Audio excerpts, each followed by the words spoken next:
వాక్య భాగము యోహాను సువార్త 4వ అధ్యాయంలో 4వ వచనం నుంచి 15 వరకు కొంత భాగాన్ని మనము చదివాము. మనందరికీ కూడా చాలా పరిచయమైనటువంటి వాక్య భాగం ఇది. ఈ దినము యేసుక్రీస్తు వారు ఆనాడు జరిగినటువంటి సన్నివేశాన్ని క్లుప్తముగా జ్ఞాపకము చేస్తూ అందులో ఇమిడి ఉన్నటువంటి ఆత్మీయ సత్యాలను చెప్పడానికి నేను ఇష్టపడుతున్నాను. యేసుక్రీస్తు వారు గలిలయకి వెళుతున్నారు. గలిలయకి వెళుతూ మార్గంలో సమరయ ప్రాంతం వస్తుంది. ఈ సమరయను దాటుకొని వెళ్ళవలసినటువంటి ఆ యొక్క సందర్భము వచ్చింది. ఈ సమరయలు అచ్చమైన తెలుగులో చెప్పాలనంటే సంకర జాతి అని అంటారు. మాంగ్రల్ జ్యూస్ అనగా వారందరూ కూడా mongrel Jews both in blood and in religion. వారు మతపరంగా కానీ ఆ యొక్క బ్లడ్ పరంగా వంశకృతంగా చూసినా సరే ఒకే జాతికి సంబంధించినటువంటి వారి కాదు. సంకర జాతి అని అంటారు, అనగా మిక్స్డ్ పీపుల్ వాళ్ళు. అందుకనే వీరిని మనందరికీ కూడా సందర్భం తెలుసు. ఆ హిస్టరీలో అన్నిటికీ కూడా సమయం లేదు కనుక అశ్షూరు రాజు 10 తెగలను కూడా తన యొక్క రాజ్యంలోనికి కొనిపోయినప్పుడు అక్కడ వారితో కలిసి ఏర్పడినటువంటి మిశ్రిత జనం అది. వారందరూ కూడా మిశ్రిత జనముగా ఉన్నారు కనుక వారిని సమరయులు అని పిలవడం జరుగుతుంది. అయితే వీరి సమరయులకి యూదులకి పడదు. ఎందుకంటే వీరు హాఫ్ జ్యూస్ అని వారిని హేళన చేస్తూ వారి యొక్క ప్రాంతంలోనికి వెళుతున్నప్పుడు కూడా కనీసం వారి యొక్క అంగీలకు మట్టి కూడా అంటుకోకుండా పైకి ఎత్తుకొని నడుచుకొని వెళ్ళేటటువంటి అంత నిష్టగా ఉండేటటువంటి వారు యూదులు. సమరయులతో సాంగత్యము చేయరు, వాళ్ళతో మాట్లాడరు. కనుక వీళ్ళందరూ కూడా ఏం చేశారంటే యూదులకు వ్యతిరేకముగా వారి యొక్క ప్రాంతము గెరీజిం అనేటటువంటి ప్రాంతంలో ఆ కొండ మీద వీరికంటూ ఒక జెరూసలేం మీకు ఎలాగుందో యెరూషలేము దేవాలయం మాకు కూడా అనేసి ఆ యొక్క గెరీజిం మౌంట్ గెరీజిం దగ్గర వారి ఆలయాన్ని నిర్మించుకొని ఇజ్రాయెల్ దేవుడిని వాళ్ళు పూజించడం అది కూడా జరుగుతుంది. కనుక ప్రియమైనటువంటి దేవుని సంగమ, సమరయులు యేసుక్రీస్తుని అంగీకరించలేదు, వాళ్ళు చేర్చుకోలేదు. యెరూషలేముకి వెళ్తున్నప్పుడు ఒకసారి లూకా సువార్త 9వ అధ్యాయంలో 53లో మనం ఆ మాట మనకి తాకకల్లం అవుతుంది. లూకా సువార్త 9:53లో ఏమని చూస్తామంటే, ఆయనకు సమరయుల గ్రామంలో బస సిద్ధము చేయవలనని ఒక గ్రామంలో ప్రవేశించిన గాని 53లో అక్కడ ఆయన యెరూషలేమునకు వెళ్ళనభిముఖుడైన అందున వారు ఆయనను చేర్చుకోలేదు. అలాగే యేసుక్రీస్తు కూడా శిష్యులకు చెప్పారు, మీరు సమరయులను తక్కువగా మీరు సమరయుల దగ్గరికి వెళ్తున్నప్పుడు ఆ యొక్క పట్టణంలోనికి ప్రవేశించి మీరు సువార్త వాళ్ళకి చాటవద్దని, అక్కడ వారికి అద్భుతాలు కూడా మీరు ఏమి చేయవద్దని ఆ యొక్క శిష్యులకు కూడా మొదట్లో యేసుక్రీస్తు వారు వాళ్ళకి తెలియజేసినటువంటిది కూడా ఆ మత్తయి 10వ అధ్యాయం 5వ వచనంలో మనం చూస్తాము తీయట్టుగానే. కనుక వారికి సువార్త చాటవద్దని, అక్కడ అద్భుతములు చేయవద్దని కూడా సూచించబడింది ప్రారంభంలో. యేసు కూడా పబ్లిక్ గా ఇక్కడ వాళ్ళ గురించి మాట్లాడలేదు. అయితే యేసుక్రీస్తు దృష్టిలో ఇజ్రాయేల్ గురించే మాట్లాడుతూ నశించిపోతున్నటువంటి వారు, ఇజ్రాయెల్ నుంచి నశించిపోతున్నటువంటి వారి గురించే నేను వచ్చానని అనేక సందర్భాల్లో చెప్పడం కూడా మనం చూస్తున్నాం. కాబట్టి ఇక్కడ ఈ సందర్భంలో సమరయ స్త్రీ గురించి మనం ఈ దినాన్ని నేర్చుకుంటున్నాం. ఏమిటనంటే యేసుక్రీస్తు మంచి దేవుడు, అందరినీ కూడా సమానముగా చూసేటటువంటి దేవుడు, ఎవరిని కూడా వద్దనుకునేటటువంటి దేవుడు కాదు. మీరే నా జనము నీవే అని అనుకునేటటువంటి దేవుడు కానే కాదు. కనుక ఆయన ఈ యొక్క సమరయుల పట్ల కూడా ఆయన ఒక సాఫ్ట్ కార్నర్, మంచి అభిప్రాయము, వారికి కూడా మేలు చేయాలి, వారు కూడా రక్షించబడాలనే ఆశతో ఉన్నారు. అనగా యజమానుడి బల నుంచి పడేటటువంటి రొట్టె ముక్కకు ఎలాంటి ప్రాధాన్యత ఉందో ఆ విధంగా కూడా ఈ యొక్క సమరయులు రక్షించబడడానికి కారణం అయ్యారు యేసుక్రీస్తు వారు. కనుక యోదయ నుండి ఆయన గలిలయ వెళ్తున్నారు. అలా వెళ్తున్నప్పుడు ఆ యొక్క సమరయ గుండగా వెళ్ళవలసి వచ్చింది అక్కడ. అందుకని అక్కడ 4వ అధ్యాయం 4వ వచనంలో ఆ మాట చూస్తాము. ఆయన సమరయ మార్గమున వెళ్ళవలసి వచ్చాను. అలాగే ఆయన అలా వెళ్తున్నప్పుడు ఇక్కడ ఈ యొక్క సమరయులందరూ కూడా కొంత క్రూరత్వము కలిగినటువంటి వారు, మరి అందరికంటే యూదుల కంటే భిన్నముగా ఉన్నటువంటి వారు, అపవిత్రమైనటువంటి వారు అని ముద్రపడినటువంటి వారు, ఇజ్రాయేలీల చేత వీరు సంకర జాతి అని అనిపించుకుంటున్నటువంటి హాఫ్ జ్యూస్ అనేటటువంటి వీళ్ళు ఈ సమరయుల యొక్క ప్రాంతం వైపు వాళ్ళు వెళ్ళడము యేసుక్రీస్తు వారు జరిగింది. అయితే ఇక్కడ ఇలాగ అనుకుంటే మనం ఒకవేళ ఎవరితోటి కలవకూడదన్న యూదులు అనుకున్నట్టుగా మనం అనుకోవడమో, లేదా మనమే మన వాళ్ళతోటే కలవాలి, ఇంక వాళ్ళతో కలవకూడదు, వీళ్ళతో కలవకూడదు, వీళ్ళు మా వాళ్ళు కాదు, వీళ్ళు మా వాళ్ళు కాదు, నేను వీళ్ళతోటే ఉండాలి, అలాగ అనుకున్నట్టయితే దేవుని వాక్యం ఏం చెబుతుందో తెలుసండి. కొరింథీయులకు రాసిన మొదటి పత్రికలో 5వ అధ్యాయం 10వ వచనంలో మనం చూస్తాం. కొరింథీయులకు రాసిన మొదటి పత్రిక 5వ అధ్యాయం 10లో మనం ఏమని చూస్తామంటే, అయితే ఈ లోకపు జారులతోనైనను, లోభులతోనైనను, దోచుకుని వారితోనైనను, విగ్రహారాధికులతోనైనను ఏ మాత్రమును సాంగత్యము చేయవద్దని కాదు.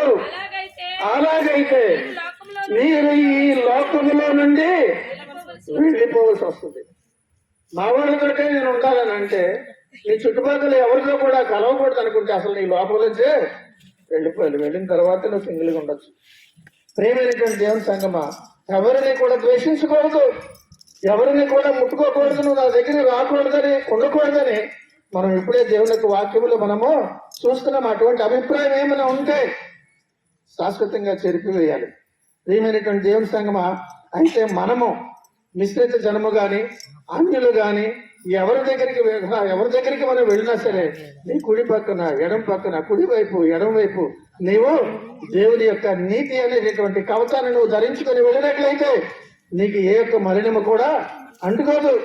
వాక్యాన్ని నువ్వు ధరించుకొని నడుచుకుంటూ వెళ్తున్నప్పుడు ఎటువంటి అగాధంలో నుంచి నువ్వు వెళ్ళినా సరే ఏ మలినము కూడా నీకు అంటుకోదన్న విషయాన్ని కూడా మనము గమనించాలి. ప్రియమైనటువంటి దేవుని సంగమా, ఒకవేళ శోధించబడినటువంటి ప్రాంతంలో నువ్వు వెళ్ళలేకూడదు. ఒకవేళ శోధించబడినటువంటి ప్రాంతంలో నీకు వెళ్ళవలసి అక్కడ నివాసం ఉండవలసినటువంటి పరిస్థితి వచ్చినా సరే నువ్వు అక్కడి నుంచి వచ్చేదానికే ప్రయత్నం చేయాలి. అనగా నువ్వు బురదలో ఉదాహరణకి తామరాకులాగా ఉండవలసిన పరిస్థితి ఉంటే ఆకులాగా తీసిన వెంటనే ఒక్క చుక్క కూడా దానికి ఎలాగైతే అంటుకోదు, మనము కూడా ఆత్మీయ జీవిత విషయంలో నలుగురిలో తిరిగినా ఎక్కడికి తిరిగినా నీ యొక్క నీతి దేవుని నుంచి నువ్వు పొందుకున్నటువంటి యేసుక్రీస్తు ద్వారా రక్షణ ద్వారా పొందుకున్నటువంటి నీతి ద్వారా నీకు మలినం అంటుకోకుండా ఎప్పుడు కూడా పరిశుద్ధంగా ఉండడానికి ప్రయత్నం చేయాలని పరిశుద్ధాత్మ దేవుడి దినాన మనకు తెలియజేస్తున్నారు. యేసుక్రీస్తు ఒక కార్యము చేయడానికి ఇక్కడికి వచ్చారు. ఈ సమరయంలో ఆయనకి ఒక కార్యము చేయవలసి ఉన్నది కాబట్టి ఒక పేద స్త్రీ దగ్గరికి ఇక్కడికి వచ్చారు. సమరయ స్త్రీ ఆమె నశించిపోతున్నటువంటి గొర్రెలను వెతికి రక్షించడమే యేసుక్రీస్తు యొక్క పని.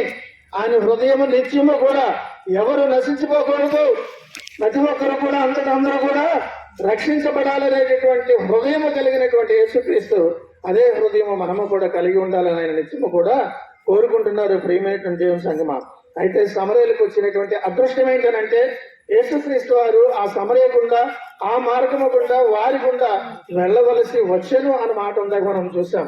అది సమరయులు చేసుకున్నటువంటి అదృష్టము, వారు రక్షించబడడానికి దేవుడిచ్చినటువంటి అవకాశం అక్కడ. అయితే వారిని పిలిచేటటువంటి అవకాశము ఇక్కడ యేసుక్రీస్తు వారు వారికి కలగజేశారు, అనగా యేసుక్రీస్తు దగ్గరికి రావడానికి. అయితే మనం ఒక మాట ఇక్కడ చూద్దాం. యెహెజ్కేలు గ్రంథం 16వ అధ్యాయము దానికి చదివే మనం 6వ వచనంలో ఒక మాట ఉంది.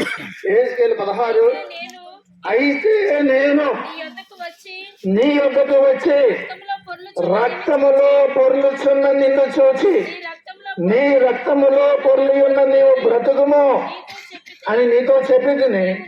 నీవు నీ రక్తంలో పొర్లి ఉన్నను బ్రతుకుమని నీతో చెప్పితిని అన్న మాట మనం ఇక్కడ చూస్తున్నాం. అనగా ఏదో నశించిపోయినటువంటి వారు సమరయులు ఇంకెందుకు కూడా పనికిరారు, వీరు ఎన్నటికీ కూడా బ్రతకరు అని వాళ్ళు రక్తపు మడుగులో ఉన్నటువంటి పరిస్థితుల్లో ఉన్న వారి గురించి కూడా ఇక్కడ చెబుతున్నటువంటి మాట ఏమిటనంటే, నీ రక్తములో పొర్లి ఉన్న నీవు బ్రతుకుమని నీతో చెప్పితిని. నీవు నీ రక్తంలో పొర్లి ఉన్నను బ్రతుకుమని నీతో చెప్పితిని అన్న మాట చూస్తున్నాం. చాలా శ్రేష్టమైనటువంటి మాట. ఈ దినాన నీవు నీ యొక్క బ్రతుకులు పైకి అందముగా కనిపించిన నీ జీవితము భ్రష్టు పెట్టినటువంటి జీవితం అయితే, నీ జీవితము రక్తపు మడుగులో ఉన్నటువంటి జీవితం అయినా సరే ఈ దినము నీతో చెబుతున్నారు. నువ్వు అనుకోవచ్చు, అయ్యో నా జీవితానికి నేను చివరి అంకానికి నేను వచ్చేసాను, నా జీవితం యొక్క పరిస్థితి, నాకున్నటువంటి పాపము, నాలో ఉన్నటువంటి పాపము నాకే తెలుసు, ఆ పరిస్థితి అంతా కూడా నా జీవితం ఎలాగుందంటే రక్తపు మడుగులో ఉన్నటువంటి ఆ యొక్క పరిస్థితిలాగే ఇప్పుడు వాక్యంలో చెప్పినట్టుగా నీవు రక్తములో పొర్లి ఉన్నటువంటి పరిస్థితిలో నీవు ఉన్నా సరే ఈ దినాన్ని నీతో అంటున్నారు, నేను నీతో బ్రతుకుమని చెబుతున్నాను అంటున్నారు. ప్రియమైనటువంటి దేవుని సంగమా, ఈ దినాన నశించిపోవడం దేవుడికి, ఎవరూ నశించిపోవడం దేవునికి ఇష్టం లేదు. ఆఖరికి ఎటువంటి పరిస్థితి అంటే రక్తపు మడుగులో ఆఖరి దశలో కొన ప్రాణముతో కొట్టుమిట్టాడుతున్నట్టున్నటువంటి నీ యొక్క పాప జీవితంలో నువ్వు ఉన్నా సరే ఈ దినాన్న నీకు దేవుడు ఇస్తున్నటువంటి అవకాశం ఏమిటనంటే నీవు బ్రతుకుమని నీతో చెప్తాను. అయితే నువ్వు దేవుని అడిగినట్లయితే, దేవా నా జీవితం ఎంతో భయంకరమైనది, నేను పైకి ఈ విధముగా అందముగా కనిపిస్తున్నానేమో, పైకి నేను మంచిగా నేను ఉన్నానేమో, ఒక హోదా నేను కలిగి ఉన్నానేమో, కానీ నా జీవితంలో నాలో ఎప్పుడూ కూడా నాకు మనశ్శాంతి లేదు దేవా, నా హృదయంలో ఏ సంతోషము కూడా లేదు, పైకి ఇలా కనిపిస్తున్నాను కానీ అంతా నాలో ఉన్నటువంటిది అంతా విచారమే అని నీవు నా జీవితం రక్తమడుగులో ఉన్నటువంటి విధముగానే మీరు చదివినటువంటి వాక్యములాగే ఉంది అని నీకు అనిపించినట్లయితే ఆ చివరి మాట నీకే వర్తిస్తుంది. నిన్ను ఈ దినాన్ని అంటున్నారు బ్రతుకుమని నీతో చెప్తాను అంటున్నారు.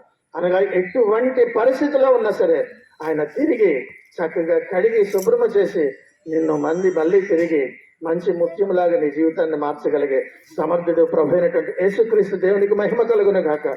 ప్రభునందు ప్రియమైనటువంటి దేవుని సంగమా, యేసుక్రీస్తు వారు సమరయ్యకి వచ్చారు.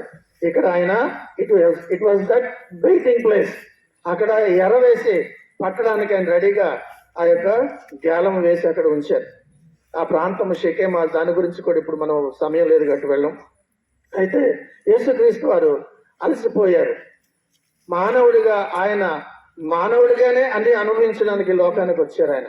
ఎందుకంటే నీకున్నటువంటి అలసట, నాకున్నటువంటి బాధ, నీకున్నటువంటి దుఃఖాన్ని తీసివేయడానికి ఆయన 100% మానవుడిగా దుఃఖాన్ని కూడా, కన్నీటిని, చెమటని కూడా అన్ని అనుభవించడానికి ఆయన వచ్చారు. ఆయన బాగా అలసిపోయారు.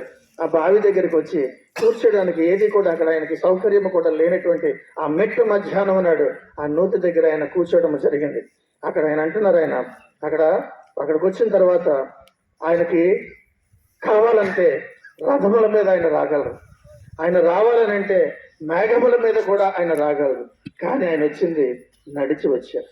నీవు చక్కటి వాహనాల మీద వెళ్ళాలని, నీవు చక్కటి కంఫర్ట్ లైఫ్ లో నువ్వు ఉండాలని ఆయన ఈ లోకానికి నడుచుకుని వచ్చారనే విషయాన్ని మనం మర్చిపోకూడదు. ప్రియమైనటువంటి దేవుని సంగమా, ప్రసంగిలో ఒక మాట ఉంటది, రండి చేద్దాం ఒకసారి. ప్రసంగి 10వ అధ్యాయము 7వ వచనంలో ఒక చక్కటి మాట ఉంటది. ప్రసంగి 10:7 ఒకసారి చూద్దామా. పనివారు గుర్రముల మీద కూర్చుండటయో, అధిపతులు సేవకుల వలె నేలను నడుచుటయో ఆ విధంగానే జరుగుతుంది. కాబట్టి ప్రియమైనటువంటి దేవుని సంగమా, హాయిగా ఈ దినాన్ని మనము కూర్చుంటున్నామనంటే, హాయిగా మనము చక్కటి సదుపాయం కలిగినటువంటి జీవితం మనము కలిగి ఉన్నామనంటే ఆయన అన్ని సదుపాయాలు కూడా విడిచిపెట్టి, తండ్రి ఎప్పుడు పార్స్తున్న కూర్చున్నటువంటి ఆ యొక్క స్థానాన్ని విడిచిపెట్టి ఆయన నీ కొరకు నా కొరకు 100% మానవుడిగా అన్ని అనుభవించడానికి, నీకంటే నాకంటే ఘోరమైనటువంటి శ్రమలు అనుభవించడానికి వచ్చి అనుభవించారు. కనుకనే ఈ దినాన్ని నీవు నేను ఒక కంఫర్ట్ లైఫ్ ని పొంది ఉన్నామని గ్రహించాలి. ప్రియమైనటువంటి దేవుని సంగమా, కనుక అలసిపోయినటువంటి యేసుక్రీస్తు అక్కడ కూర్చుని ఉన్నారు. అప్పుడు నీళ్లు చేదుకోవడానికి ఒక స్త్రీ వచ్చింది. ఆమె సమరయ స్త్రీ. ఆ సమరయ స్త్రీ అక్కడికి వచ్చింది. ఆమె పేదరాలు కనుక తన నీళ్లు తానే తెచ్చుకోవడానికి అక్కడికి ఆమె వచ్చింది. ఆమెకు శిష్యులు ఎవరు కూడా లేరు, లేకపోతే బహుశా వాళ్లే వచ్చి తీసుకొచ్చినేమో. కాబట్టి తన పని తను చేసుకుంటూ, పగలైతే అందరి చేత దూషించబడతాదని, అందరూ వచ్చి నీళ్లు పట్టుకున్న సమయానికి వస్తే ఇదిగో ఈమె వేశ్య, ఈమె ఇటువంటిది అని నలుగురితో నానా మాటలు అనిపించుకోవాలని ఎవరు రానటువంటి సమయంలో మధ్యాహ్నం 12 గంటలకి అక్కడ నీళ్లు తీసుకోవడానికి ఆ బావి దగ్గరికి ఆ సమరయ స్త్రీ రావడం జరిగింది. ప్రియమైనటువంటి దేవుని సంగమా, సృష్టికర్త అయినటువంటి దేవుడు ప్రభు అయినటువంటి యేసుక్రీస్తు వారు అడుక్కుంటున్నారు, అమ్మా నాకు దాహానికి నీళ్లు. అందరి దాహము, ఈ విశ్వానికే దాహం తెచ్చడానికి సమర్థుడైనటువంటి సృష్టికర్త నీ కొరకు నా కొరకు యాచకుడిగా కూడా ఆయన దిగిపోయారు. ప్రియమైనటువంటి దేవుని సంఘం ఆమెను అడుగుతున్నారు. అమ్మ 9వ వచనంలో అప్పుడు అంటది ఆమె, ఆ సమరయ స్త్రీ, యూదుడమైన నీవు సమరయ స్త్రీనైన నన్ను దాహమునకేమని ఎలాగ అడుగుతున్నావు? ఆయనతో చెప్పిన అనగా యూదులు సమరయులతో సాంగత్యము చేయరు. యూదులకు ఉన్నటువంటి పునరుత్థానము వీళ్ళకి లేదు. యూదులు వీరిని వెలివేశారు, ఎక్స్కమ్యూనికేట్ చేశారు వాళ్ళు. కనుక ప్రియమైనటువంటి దేవుని సంగమా, ఇటువంటి వారికి పునరుద్ధానము వారికి కలగజేయాలని ఒక ఉద్దేశంతో యేసుక్రీస్తు వారు ఇక్కడికి వచ్చారు. కనుక ఈ దినాన్న మనందరికీ కూడా ఈ వాక్యాన్ని తెలియజేయడానికి గల కారణం ఏంటంటే, ఎవరు కూడా నశించిపోవడం దేవునికి ఇష్టం లేదు. ప్రతి ఒక్కరు కూడా పునరుద్ధానం పొందుకోవాలని, ప్రతి ఒక్కరు కూడా ఆయనతో పాటు ఆయన ఉన్నటువంటి ప్రదేశంలో, నేనున్న స్థలంలో మీరును ఉండినట్లుగా అనగా ఉండడానికి ఆయన ఇష్టపడుతున్నారు. కనుక అందరము ఆ విధముగా ఉండాలని ఆయన రక్షణను మనందరికీ కూడా తయారు చేస్తున్నారు, తెలియజేస్తున్నారు. యేసుక్రీస్తు వారి యొక్క వేషధారణ, ఆయన యొక్క డైలెక్ట్, ఆయన యొక్క బాధి చూసి ఈయన యూదుడిని గ్రహించేసింది ఆ సమరయ స్త్రీ. అందుకే నా మాటలందు మీరు మా దగ్గరికి ఎందుకు వస్తున్నారు, మాతోటి సాంగత్యము యూదులు చేయరు కదా అని యేసుక్రీస్తు గారు అనేటువంటి మాటలు మనం అక్కడ చూస్తున్నాం. అసలు యూదులు సమరయులతో కనీసము మాట్లాడరు, వాళ్ళ వైపు ఇలా ఎత్తి కూడా కళ్ళెత్తి కూడా వాళ్ళు చూడరు. కాబట్టి అటువంటిది మీరు నన్ను సాయం చేయమని అడుగుతున్నారు ఏంటి అని ఈమె విస్తుపోయింది. అప్పుడు 10వ వచనంలో యేసుక్రీస్తు అంటారు, అందుకు యేసు, నీవు దేవుని వరమును నాకు దాహమునకెమ్మని నన్ను అడుగుచున్నవాడు ఎవడో అదియు ఎరిగి ఉంటే నీవు ఆయనను అడుగుదువు, ఆయన నీకు జీవజలమునిచ్చినని. ఇక్కడ చాలా జాగ్రత్తగా వినండి. ఈ మాటలో వాక్యంలోనూ అందరూ గ్రహించారో లేదో నాకు తెలియదు. ఆ మాటను మరొకసారి జాగ్రత్తగా చూడండి. అందుకు యేసు, నీవు దేవుని వరమును, అక్కడ దేవుని వరమును విడదీస్తారా లేదా? పూర్తిగా విడదీస్తారు కదా, అటు ఇటు గీతలు పెట్టారు కదా, చూస్తున్నారు వాక్యాన్ని. అందుకు యేసు, నీవు దేవుని వరమును అనగా నేను ఎవరిని అంటే, ఉదాహరణ యేసుక్రీస్తు అన్నారు, నీవు దేవుని వరమును, గిఫ్ట్ ఆఫ్ గాడ్. యేసుక్రీస్తు ఎవరన్నమాట? Gift of God. కాబట్టి నువ్వు దేవుని వరములను రామునితో పెవరండిట్లో నేను అంత కలిపి చదివడం కాదు. నీవు దేవుని వరమును అనగా నీవు నన్ను అని అర్థం. యేసుక్రీస్తు వారు చెబుతున్న మాట ఆయనకి డైరెక్ట్ చేసుకున్నారు. నీవు దేవుని వరమును అనగా గిఫ్ట్ ఆఫ్ గాడ్ అయినటువంటి నన్ను నాకు దాహం రమ్మని నిన్ను అడుగుచున్నవాడు ఎవడో అది ఎరిగి ఉంటే నీవు ఆయనను అడుగుదు, ఆయన నీకు జీవజలం ఇచ్చునని అంటున్నారు. కనుక ప్రియమైనటువంటి దేవుని సంగమా, ఈ మాట నేను క్లుప్తంగా మీకు అర్థం అవడానికి 2 సార్లు అందుకే చెప్తాను. నీకు కూడా ఇది నన్ను వర్తిస్తుంది. యేసుక్రీస్తు దేవుడు వరమని, గిఫ్ట్ ఆఫ్ గాడ్ అని నువ్వు నిజంగా గ్రహించినట్లయితే నీ ఎదురుగా వచ్చి నన్ను అడుగుడి మీకు ఇవ్వబడినని. నువ్వు నా గురించి ప్రార్థన చేయి, నా ద్వారా నువ్వు ప్రార్థన చేయి, నీకు అన్ని ఇస్తాను అని నేను దేవుని వరమునని అనగా గిఫ్ట్ ఆఫ్ గాడ్ అని, యేసుక్రీస్తు గిఫ్ట్ ఆఫ్ గాడ్ అని, నీకు గిఫ్ట్ ఆఫ్ గాడ్ అని నువ్వు గ్రహించినట్లయితే అడుగుతావు, అడిగితే తప్పకుండా పొందుకుంటావు అని ఇది నాన్న గ్రహించాలి. ప్రియమైనటువంటి దేవుని సంగమం, ఇది నాన్న దేవుడు చెబుతున్నటువంటి మాట ఏమిటనంటే, ఆయన గిఫ్ట్ ఆఫ్ గాడ్, దేవుని యొక్క వరము. మనకి దేవుడు తండ్రి అయినటువంటి దేవుడు ఇచ్చినటువంటి వరము మనకు బాగా తెలుసు. యోహాను 3:16 దేవుడు లోకమును ఎంతో ప్రేమించెను కాగా ఆయన తన అద్వితీయ కుమారునిగా పుట్టిన వారి యందు విశ్వాసముంచు ప్రతి వాడును నశింపక నిత్య జీవం పొందినట్లు ఆయనను గిఫ్ట్ ఆఫ్ గాడ్ ని అనుగ్రహించెను. చివరి మాట. కాబట్టి ఆయనను తన కుమారుని గిఫ్ట్ ఆఫ్ గాడ్ ని మనకి అనుగ్రహించారన్న విషయాన్ని మనం గమనించాలి. ప్రియమైనటువంటి దేవుని సంగమా, మనకిచ్చినటువంటి అపురూపమైనటువంటి గిఫ్ట్ ప్రభు అయినటువంటి యేసుక్రీస్తుని మనము గమనించాలి. కాబట్టి దేవుని నుంచి వచ్చినటువంటి ఆ బహుమానమే ఆయనే ఈ దినాన్న ఆమెను నీళ్లు అడుగుతున్నాడు. అమ్మా నాకు దాహమునకు నీళ్ళు ఇమ్మమ్మ అని ఆ యొక్క సమరయ స్త్రీని అడగడం చూస్తున్నాడు. కాబట్టి ఈమెకు యేసుక్రీస్తు ఎవరో తెలియదు. అందుకే నేను చెప్తున్నాను, నేను దేవుని వరాన్నమ్మా, నేను గిఫ్ట్ ఆఫ్ గాడ్ని, నేను ఎవరో నీకు తెలిస్తే నువ్వు నన్ను ఇంకా అడుగుతావు, ఖచ్చితంగా నువ్వు అడుగుతావు. తెలియక నువ్వు అడగట్లేదని అక్కడే అర్థమవుతుంది. కాబట్టి ఈమెకి యేసుక్రీస్తు ఎవరో తెలీదు. నీకు నీకు తెలుసు కదా, యేసుక్రీస్తు ఎవరో నీకు తెలుసు కదా. కానీ నువ్వేం చేస్తున్నావు ఈ దినాన్ని? ఆమెకైతే ఆ రోజు నాడు ఆయన ఎవరో తెలీదు, ఈ దినాన్న యేసుక్రీస్తు ఎవరో తెలిసి నువ్వేం చేస్తున్నావు అని ఆత్మ పరిశీలన చేసుకున్నావా ఒకసారైనా? ఈ దినాన్న దేవుడు నీతో సూటిగా మాట్లాడుతున్నారు. ప్రియమైనటువంటి దేవుని సంగమా, నీకు ఎవరో తెలుసు. సమరయ స్త్రీ ఆ కథ అంతా పక్కన పెట్టు.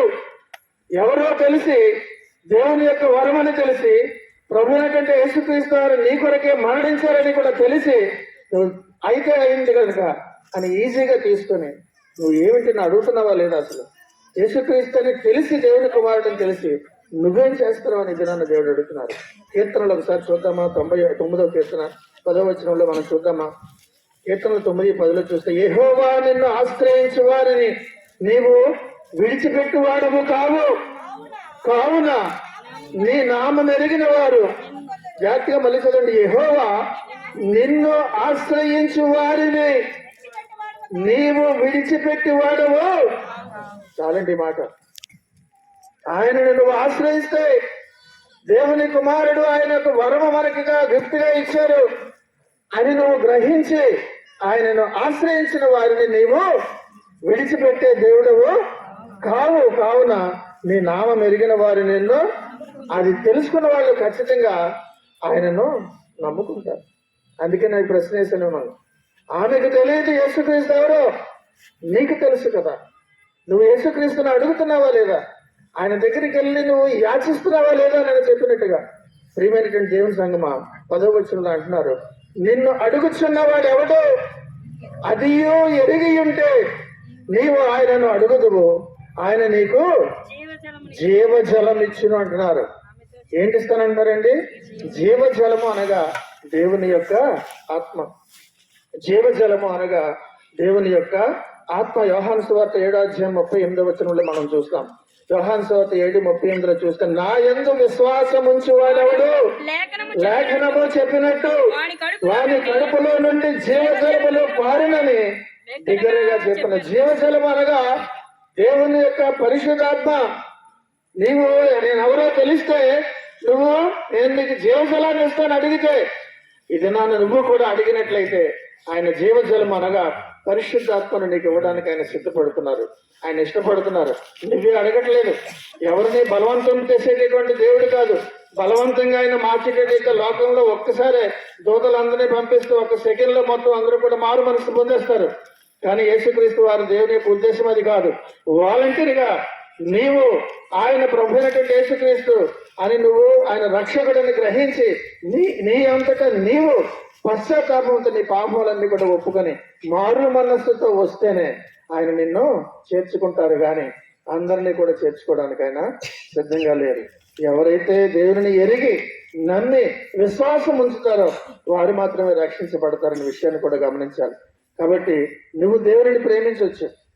యేసుక్రీస్తు వారు లోకానంతటినీ ప్రేమిస్తున్నారు, కానీ లోకం అంతా కూడా రక్షించబడలేదే. ఎవరైతే విశ్వాసం ఉంచుతారో వారే రక్షించబడతారన్న విషయాన్ని మనం గమనించాలి. కనుక ప్రియమైనటువంటి దేవుని సంగమా, ఇక్కడ అంటున్నాడు ఆయన, ఎవరైతే తప్పికొంటారో వాళ్ళు అనగా వాక్యము కొరకు ఎవరైతే తప్పికొని ఉంటారో వారు ఆ యొక్క జీవజలాన్ని, దేవుని యొక్క పరిశుద్ధాత్మను పొందుకుంటారనే విషయాన్ని జనాన్ని దేవుడు తెలియజేస్తున్నారు. 11వ వచనంలో అంటారు, అప్పుడు ఆ స్త్రీ, అయ్యా ఈ బావి లోతైనది, చేదుకొనుటకు నీకేమీ లేదే, ఆ జీవజలము నాకు ఎలాగ దొరుకును. ఒక్కోసారి దేవుని యొక్క మాటలు చెప్తున్నప్పుడు ఫిగరేటివ్ గా చెప్తే లిటరల్ గా తీసుకుంటారు. అనగా నీకు ఒక ఫలానా దాన్ని సాదృశ్యముగా చెబితే అది ఇదెలా జరుగుతుందని నికోదేము అడిగినట్టుగా అనుమానంతో అడుగుతారు. మళ్ళీ నేను ఎలాగ జన్మిస్తానని, తిరిగి జన్మించడం అంటే అని ఫిగరేటివ్ గా చెప్తే లిటరల్ గా తీసుకొని నికోదేముకి డౌట్ వచ్చింది. మళ్ళీ నేను తల్లి గర్భంలోనికి వెళ్ళి మళ్ళీ నేను ఎలా పుడతాను అని. కాబట్టి దేవుని యొక్క వాక్యములోనూ లోతుగా ఆలోచించి చెప్పిన వాటి విషయాల్ని దేవుడు నీకు ఇచ్చినటువంటి జ్ఞానము ద్వారా ఆలోచించినట్లయితే దేవుని యొక్క వాక్యంలో ఉన్నటువంటి మర్మము, లోతైనటువంటి భావము నీకు అర్థమవుతుందని కూడా దేవుడి దినాన్ని తెలియజేస్తున్నారు. కనుక ఈమెకు క్రీస్తు యొక్క శక్తి తెలియదు, యేసుక్రీస్తు యొక్క గొప్పతనం ఈమెకు తెలియదు. 13 వచ్చులు అందుకంటే అంటాడు చూడండి, అందుకు యేసు ఈ నీళ్లు తాగు ప్రతివాడు మరలా తప్పికొనడు, నేనిచ్చి నీళ్లు తాగువాడు ఎప్పుడూ తప్పికొనడు, నేను వానికి ఇచ్చి నీళ్లు నిత్య జీవనకై వానిలోనే నీటి బుగ్గగా ఉండునని ఆమెతో చెప్పాను. కనుక ఎవరైతే ఈ జీవజలము అనగా పరిశుద్ధాత్మను పొందుకుంటారో వారికి దాహం ఉండదు. అనగా నిత్య జీవంలో నీకు ఇంకా అక్కడికి వెళితే ఆకలి ఉండదు, దాహం ఉండదు. అనగా ఆయన ఇచ్చినటువంటి జీవజలాన్ని అనగా పరిశుద్ధాత్మను నువ్వు పొందుకుంటే నీవు ఈ యొక్క లోకము అనంతరము నిత్య జీవానికి వెళ్ళినప్పుడు నీకు దాహం ఉండదు అని అర్థం. కనుక ప్రియమైనటువంటి దేవుని సంగమా, ఇది ఆమె అంటుంది 15 వచ్చిన ఆ స్త్రీ ఆయనను చూచి అయ్యా నేను దప్పికొనట్లును చేతుకొనటకి ఇంత దూరం రాకుండానట్లును ఆ నీళ్లు నాకు దయచేయమని వాడిని అడుగగా యేసు నీవు వెళ్ళి నీ పెనిమిటిని పిలుచుకొని ఇక్కడికి రమ్మని ఆమెతో చెప్పాను. ఆ స్త్రీ నాకు పెనిమిటి లేడు. యేసు ఆమెతో నాకు పెనిమిటి లేదని నీవు చెప్పిన మాట సరియే, నీకు 5 పెనిమిట్లు ఉండదు, ఇప్పుడు ఉన్నవాడు నీ పెనిమిటి కాడు, సత్యమే చెప్పింది అనగానే ఆమె గుండెలో రాయి పడిపోయింది, నూతులో చేరబడిపోయింది. అంటే నాలో ఉన్నటువంటిది నా జీవితంలో ఎవరికీ తెలియనటువంటి విషయాలు చెప్పినటువంటి వాడు ఈయన ప్రవక్తే, దేవుని యొక్క దాసుడే, దేవుని కుమారుడే. వెంటనే ఆమెకి స్ట్రైక్ అయింది. అనగా నీ యొక్క జీవితం గురించి నిన్ను మారుస్తానని ఎంతగానో చెబుతున్నప్పుడు కూడా నువ్వు వినకుండా దేవుని శక్తిని కూడా ఒక్కసారి కూడా గ్రహించడానికి నువ్వు అవకాశం నువ్వే తీసుకోవట్లేదు. ఎన్నోసార్లు నీకు అవకాశం ఇచ్చారు, ఎన్నో విధమైనటువంటి మర్మాలతో కూడినటువంటి మాటలు నీకు ఎన్నోసార్లు చెప్పారు. దేవుని యొక్క మాటలు నువ్వు ధ్యానిస్తున్నప్పుడు ఇందాక కూడా చెప్పాను, ధ్యానిస్తున్నప్పుడు ఆ మాటను జాగ్రత్తగా చదవడం వేరు, ధ్యానించడం వేరు. ధ్యానపూర్వకంగా వాక్యాన్ని కానీ ధ్యానిస్తే ఖచ్చితంగా వెంటనే ఈ సమర స్త్రీకి స్ట్రైక్ అయినట్టుగా యేసుక్రీస్తు ఎవరో నీకు స్ట్రైక్ అవుతుంది. ఆయన దేవుని వరమని, గిఫ్ట్ ఆఫ్ గాడ్ అని, ఆయన నా కొరకే లోకానికి వచ్చారని, ఆయన లేకపోతే నా బ్రతికే లేదని, ఆయన లేకపోతే ఈ బ్రతుకు తర్వాత నిత్య జీవమే లేదని ఖచ్చితంగా నీ మనసుకు హత్తుకుంటది. నువ్వు మారు మనసు ఖచ్చితంగా పొందుకుంటావని కూడా ఇది నాన్న దేవుడు నీకు తెలియజేస్తున్నారు. ప్రియమైనటువంటి దేవుని సంగమా, కనుక ఆమె గ్రహించింది కనుకనే ఆమె మారింది. ఆమె మారడమే కాదు, పరిగెట్టెళ్ళి ఏం చేసిందండి, ఆమె 29వ వచనంలో అందరి దగ్గరికి వెళ్ళి పరిగెట్టుకు వెళ్ళి చెప్పి 29వ వచనంలో ఆ కొండ అక్కడ విడిచిపెట్టి అక్కడికి వెళ్ళి మీరు వచ్చి నేను చేసినవన్నీ నాతో చెప్పిన మనుష్యుని చూడుడి, ఈయన క్రీస్తు కాదా అని ఆ ఊరి వారితో చెప్పగా వారి ఊరిలో నుండి బయలుదేరి ఆయన వద్దకు అనగా ఒక్క స్త్రీ దేవుని శక్తిని చూసి ఊరిని తీసుకొచ్చింది. తీసుకురావడానికి గల కారణం ఏంటంటే ఆమెలో అంతగా ఆమె ప్రభావితురాలయ్యింది. నీలో ఎంత ప్రభావం వచ్చింది? చిన్నప్పటి నుంచి వాక్యం వింటున్నటువంటి నీకు యేసు యేసు అని ఇప్పటికి ఎన్నో 1,00,000 సార్లు పలుకుంటావు, ప్రభువా ప్రభు అని ఎన్నోసార్లు పలుకుంటావు. నీలో వచ్చినటువంటి ప్రభావం ఎంత? ఆయన చెప్పినటువంటి ఒక్క మాటకే ఆ ఊరంతా కూడా ప్రభావితమైంది. ఈ దినాన్న కనీసము మాటలు వింటున్నటువంటి నువ్వన్నా ప్రభావితురాలివి అవ్వాలి కదా. ప్రియమైనటువంటి దేవుని సంగమా, అన్ని వేళలా నిదానంగా ఇలాగ కూర్చొని దేవుని వాక్యం వినేటటువంటి అవకాశం రాకపోవచ్చు. కనుక ఇదే అనుకూలమైన సమయం. ఎందుకు 10 సార్లు చెప్తామంటే కంక్లూషన్ లో ఈ మాట చెబుతారు లేని అనుకోవడం కాదు, వాస్తవం అది. కనుక ప్రియమైనటువంటి దేవుని సంగమా, అన్ని వేళలా, అన్ని రోజులు, అన్ని క్షణాలు, అన్ని గడియలు నీవి కావు. కనుక నేడే అనుకూలమైనటువంటి సమయము. ఈ శ్రమల దినాల్లో వాక్యం వినడానికి వస్తున్నటువంటి ప్రియ సహోదరి ప్రియ సంగమా, దేవుని యొక్క వాక్యాన్ని అలక్ష్యము చేయొద్దు. అన్ని వేళలా దేవుడు మెల్లిగా చెప్పడానికి ఆయన ఇష్టపడరు. కనుక నీకు అవకాశం ఉన్నప్పుడే వాక్యము నీకు అందించడానికి అతి చేరువలోనూ నీకు అందుబాటులో ఉన్నప్పుడే నువ్వు దాన్ని గ్రహించినట్లయితే రక్తపు మడుగులో ఉన్నటువంటి ఆఖరి దశలో నువ్వు ఉన్నా సరే ఆయన నిన్ను అంటున్నారు, నువ్వు బ్రతుకుమని నీతో చెబుతానంటున్నారు, నువ్వు బ్రతుకుమని జనం నీతో చెబుతానంటున్నారు. కనుక ప్రియమైనటువంటి దేవుని సంగమా, బ్రతుకుమని ఈ దినాన్ని నీతో చెప్తున్నారు. ఈ మాట నువ్వు జ్ఞాపకం ఉంచుకో. నీ పాత జీవితాన్ని విడిచిపెట్టి ఈ దినాన్న అనగా ఈ యొక్క నూతన జీవితము ఈ యొక్క రాబోయేటటువంటి శ్రమల దినాలన్నీ పూర్తయ్యేసరికి నువ్వు పూర్తిగా మారినటువంటి మనిషిగా రక్షణ పొందినటువంటి వాడిగా నువ్వు ఉండాలని దేవుడు ఎంతగానో ఆశిస్తున్నారు. అటు భాగ్యము దేవుడు మన సంఘానికి వచ్చిన బిడ్డలందరికీ కూడా కలగజేసి నడిపించి బలపరచును గాక. దేవుడి వాక్యము మనం వెనుకడిలో దీవించును గాక. మంచి వాక్య భాగాలు అందించిన మనం